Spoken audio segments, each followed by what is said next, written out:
Good morning, good morning, good morning, or good evening, or good afternoon, or happy weekend. It depends on whenever you are here for Black Book Joy. It's Auntie Michelle, and I'm so excited to be here with you today. And I'm holding up the book that we're going to be reading today. It is a lot of fun.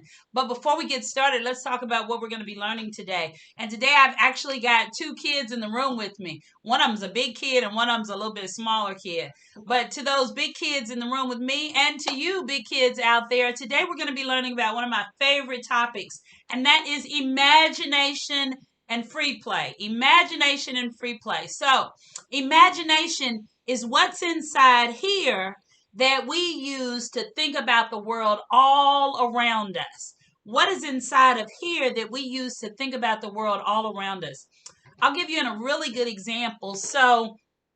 I've just heard about this term. Now listen, because this is a big word and it has a lot of syllables in it. The term is Afrofuturism. Afrofuturism. So let's see. Afrofuturism. 6 syllables. Afrofuturism. And what it means is looking at the future through the eyes of you as a Black person and through Black culture. Using your imagination to think about what the world will be like in the future, and doing that, imagining you in that world. So today on Black Book Joy, we're going to have an opportunity to read a great book. And as we read the book, I want you to be imagining, like the characters in the book, what will happen in your life, what your life will be like in the future. So when we talk about imagination, it's taking what's inside of here and applying it to anything that we see around us and even into the future, like Afrofuturism. We're going to be thinking about us being in that place and what it's like, all using our creativity and our imagination, seeing something that wasn't there before. But because of your imagination and because of your brilliance, you can make it come true. So today we're going to begin our tour of imagination with reading a book called Boxitects. Boxitects sounds like another word I know. Architects. Architects. What do architects do? They build things, right? Architects build and they draft and they design what a building should look like. Well, Boxitects, if architects design what a building and architecture looks like, I wonder what Boxitects do. I'm looking at my student in the room. This is by Kim Smith. Look at the illustrations, you all. That is like super cool. Kim Smith wrote this book, Boxitects, by Kim Smith. Look at Kim. You think this is what Kim, well, she's the author, but I wonder if that's what Kim looked like when she was a child. Use your imagination. Meg was a Boxitect. She loved to make things out of boxes. I knew it. I knew she was going to make stuff out of boxes because she's a Boxitect. I knew she was going to do that. She loved to make stuff out of boxes. She loved making tiny houses, tall towers, and twisty tunnels. How many of you like to do that? Did you ever make a twisty tunnel? I know around Kwanzaa and Christmas when you get those boxes, have you ever put those boxes together and made something? And she made marvelous things no one had ever seen before. Darling, that looks marvelous what you just made. Marvelous things. Meg was proud of her work. She would make boxes into anything. Meg's mother was proud too. She thought Megan was brilliant and creative. Brilliant, like you are. So Meg's mother sent Meg to Maker School where she could be even more brilliant and creative. What was the name of her school? Maker School. At Maker School, there were blanketeers, spaghetti techs, tin foilers, and egg cartooners. There was almost any kind of maker you could imagine. But Meg was the class's first Boxitect, and that made her feel special. Lots of different people. I know what an egg cartoneer is. You know what an egg cartoneer is? Yeah. At school, Meg learned all about Boxitecture. She learned how to make her structures useful, strong, and beautiful. Meg loved everything about Maker School. Wow, look at all of that she's doing in Maker School. Strong boxes. Until Simon showed up. Uh-oh. I think we're reaching a problem in our story. Like Meg, Simon was new. Oh, I'm sorry. It's not Simon, it's Simone. Until Simone showed up. Like Meg, Simone was new. She was also brilliant and creative. Worst of all, Simone was a Boxitect too. I wonder why they said worst of all. What feeling do you think Meg might be having now? Simone comes on the scene and they say, worst of all, Simone was a Boxitect too. What feeling is that when somebody comes around who does the same thing you do? Hmm, I hope you're happy to see them, but because they used worst of all, I'm thinking it's that green eyed monster. You know what that's called? That feeling is maybe jealousy. Let's see what happens. And she was already making things Meg had never dreamed of. Simone used her imagination in different ways than Meg. In class, Simone would point out ways Meg could make her constructions a little straighter, more wind resistant, and less boring. So Meg told Simone she should build things that were less bumpy and sturdier and much prettier. Uh-oh. We got something going on between Meg and Simone. Remember that green-eyed monster, what we call it? On the last day of school, the class's annual maker match was held to see who could make the most amazing thing. There was just one rule. You had to work as a team. Uh-oh. But Meg didn't want to work with anyone, and neither did Simone. The Blanketeers built with blankets and pillows, and the Spaghetti-Tecs built with pasta and glue. The Bakeologists built with cake and frosting, but the Boxitecs were not building at all. Why? Hmm. They were arguing. I want to make a treehouse, Meg said. No, I want to make a ship, Simone insisted. Meg drew a line down the middle of a very large box. I'll take this half, you can have the other. Fine, said Simone. Soon Meg noticed that her treehouse wasn't as large as Simone's ship, so she made her side taller and more impressive.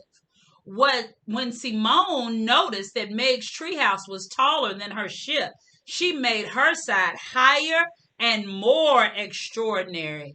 Uh-oh, not only are they using their imagination, seems like they're having some competition. Slowly, Meg and Simone's creation grew bigger and bigger. They both built and built until there wasn't a single box left. And at last, use your imagination, they finished.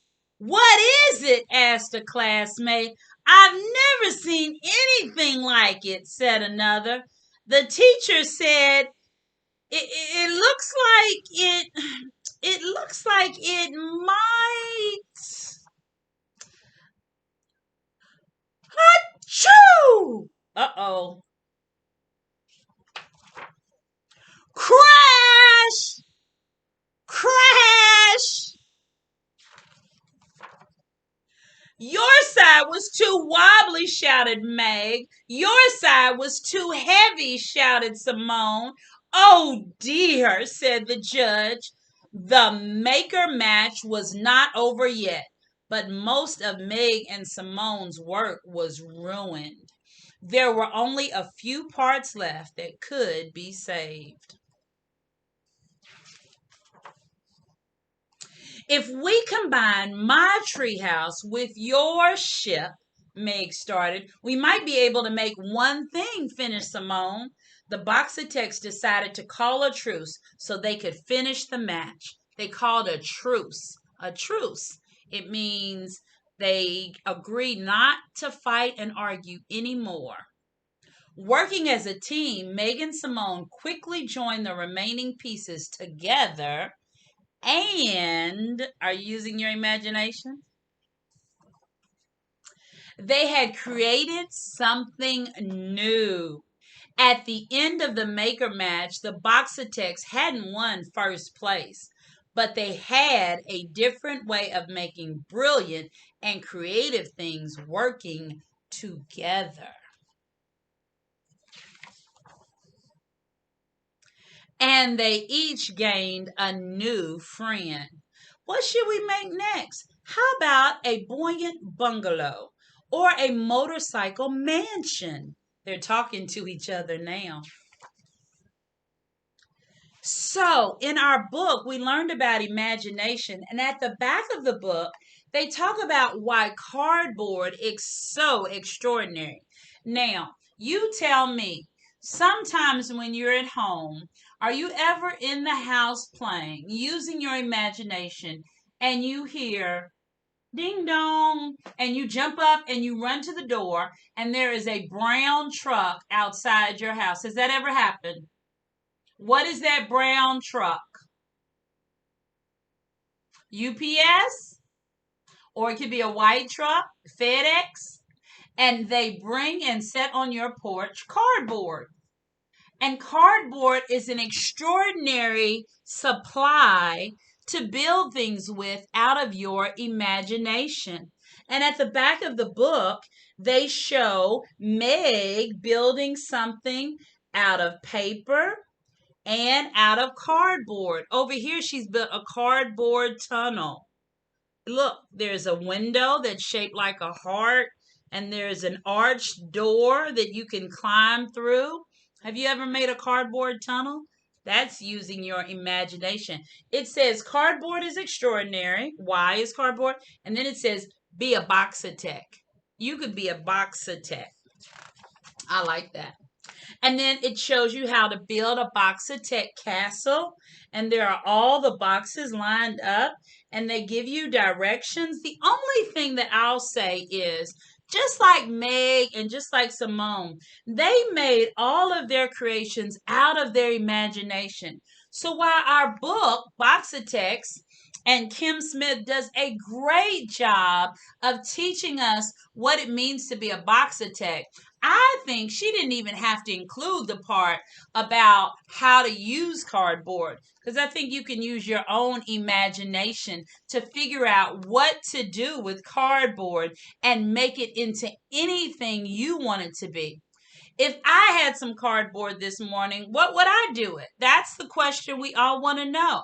What would I do with my cardboard? Well, guess what? Amazon and UPS haven't been to my house in quite a few weeks. Thank you very much. And so that means that I don't have cardboard just hanging around. So I thought to myself today, what could I do with my imagination based on anything that I have? Today is such a beautiful day. I had my friends go outside, use their imagination, and find me 2 sticks. And here they are. Stick number 1 and stick number 2. I have 2 sticks, so I want to show you what I do with my imagination when I have 2 sticks. So the first thing I think about with my 2 sticks is I'm going to put my 2 sticks together and I'm going to make something I see in my house, but I see a lot more in my church. If I put my sticks together, I make a cross. And if I make a cross, I'll pretend that I am the preacher at the church. Okay, everyone, it is time now to stand and read the scriptures and sing a song. I'm the preacher in my church because I made a cross out of my sticks. Or, using my imagination, my 2 sticks, I am going to put my two sticks together and I am going to make the letter X. And then I am going to be a teacher. And the letter X, I'm going to help my students think of all the words that begin with the letter X. And this will be real fun. All right, here we go. X-ray. And that's about it. That's the only word I know starts with an X. So X. I put my two sticks together using my imagination. I made the letter X. Okay, now I'm going to put my two sticks together and watch this. I'm still a teacher. What letter did I make now? That's right. I made an L. And I'm going to think about all the words I know that start with the L. So here we go. Love, Larry, laugh, live, lonely, lifted, lollipop, lounge. What word can you think of? Use your imagination. What word comes to mind? The letter L. The letter L. Do you know one? Lion. Roar! Lion, lion, lion. Two sticks using your imagination. See how easy that is? Okay, I've got two sticks. Now what am I going to use this? I'm going to use my imagination and I am going to say that this one stick is a ruler. This is a ruler that I use to measure how long things are in my house. So instead of saying, oh, that is 3 feet wide, I'm going to use my ruler and tell you how many sticks it is. Here we go. I'm going to use my big calendar. You see my big calendar? It says today up there. Make good use of today. 1 stick, 2 sticks, and about 1/4 of a stick. So my calendar is 2 1/4 sticks long. I use my imagination. Okay, I got 2 sticks. What else can I do? I'm going to put the 2 sticks together this time, and I am going to make a tent. I'm going to make a tent that I can be underneath of outside, right? I've got 2 sticks. I'm using my imagination. I can be outside in my tent. I'm going to put 2 sticks together. I'm going to ask my 2 helpers what they would make with the 2 sticks in a minute. But I'm going to put my 2 sticks together, and this time I am going to use my imagination, and I am going to create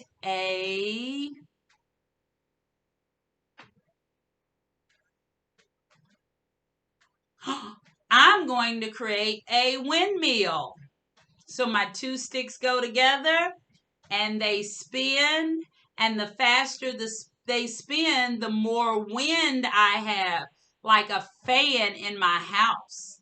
And we heard about Texas. They had windmills in their state just a few weeks ago, and those windmills in their state froze, which was weird. But my windmill keeps turning. All right, so now I'm going to ask somebody in the room. If you had 2 sticks to one of my favorite people in the room, what would you do with it? I'm going to ask you next out there. What would you do?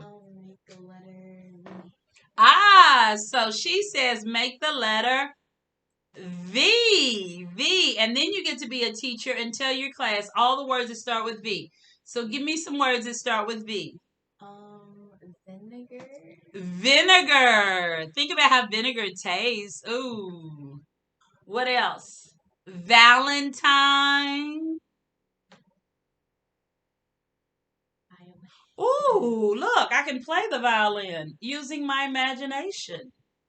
Using my imagination, the letter V. Good job. I'm going to ask the person in the room with me, what would you do with your imagination in 2 sticks? I would make the letter T. She would make the letter T with 2 sticks, and she gets to be the teacher. What words do we know with the letter T? Turtle. Turtle. A slow moving turtle. Turtle. Top. Terrific. All those words start with the letter T. And finally, I was thinking I could use my 2 sticks to do something I thought about recently when I saw a commercial. So have you ever seen those Geico commercials about insurance and they're really silly? There's a commercial they got out now with like a rap group singing a song together. Well, one of the commercials they have is this couple moved into a house and they say, we love our house except we have a problem with fencing. And so when you watch the commercial, everybody thinks, oh, their fence around their house is too big. But they weren't talking about the fence around their house. They were talking about their neighbors who participate in a sport called fencing. And fencing is when one person has a sword, the other person has a sword, and they duel or they have a match. So if I had a friend in here with me now, and I just got 2 other kids right now. If I had another friend in here with me right now, we might have a fencing match. On guard. And that's what they say. I think that's what they say. On guard. And they take and they go back and forth and they have a fencing match. Kind of like a tennis match to see who lasts the longest and who can score points. So I use my imagination to think about my 2 sticks as a fencing match. I'm telling you, there's so much you can do with your imagination. You just have to put your mind to it. So today, maybe you have some construction paper, maybe you have some cardboard, maybe you're like me and all you could find were 2 sticks around the house. Maybe it's something your mom has in her room or you have in your room. Maybe it's something you even have in the kitchen. Maybe you're fortunate enough that the UPS man comes today and brings some boxes. Whatever it is, we want you to use your imagination. We want you to use all of that creativity and imagine what you could make. And if you make or design or think about something in the future, that would be called Afrofuturism if you're a part of it. If you are a part of what you envision in the future, that's what we call it. Either way, there is no one more brilliant, more creative, and with a better imagination than you are.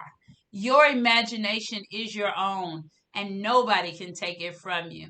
I'm Auntie Michelle. I hope you liked our book today, Boxitects on Black Book Joy. I love you. You're the best. Use your imagination, and we'll see you next week.